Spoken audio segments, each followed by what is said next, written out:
So you're a local school district, and now you have a list of approved textbooks from the state. So what do you do now? Well, now you're going to look and decide which textbooks best meet the needs of your students. It's important to remember that this list can be quite extensive. We had 68 programs submit for this adoption alone. So you can look at it and say, okay, where are the strengths of each program and what am I looking for that will best meet the needs of the students in my schools, in my districts, and in my classrooms?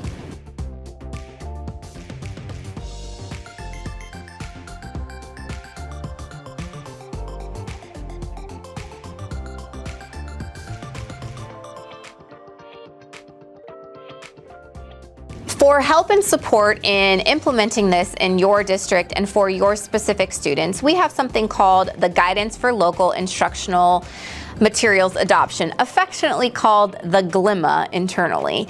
It is found on the CDE website, and it really walks through the adoption process. But most importantly, you have access to what we call the report of findings. That is what the reviewers found when they were looking at the publishers and the programs that they were reviewing. So you know if it's on that list, it meets all the standards and it meets all the minimum requirements for social content, access and equity, the assessments. But what you can find in the report of findings is where it has the best strengths. Maybe it really supports multilingual learners. Maybe there's a lot of accessibility or formative assessments. These are all things that you will decide as a district, as a team, as to what fits the needs of your students.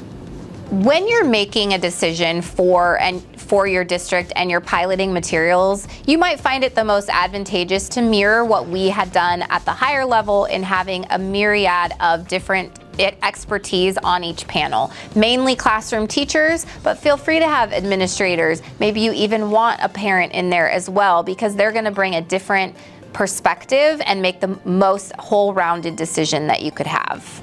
Once the district and schools in your district have decided among maybe a few programs to work with that you think might fit the needs of your students, it's important to pilot those programs to see how it actually works in a day-to-day classroom with your students. And the GLIMA, or the Guidance for Local Instructional Materials Adoption, will help you figure out how to implement and pilot, and then take notes from that to make the best decision moving forward.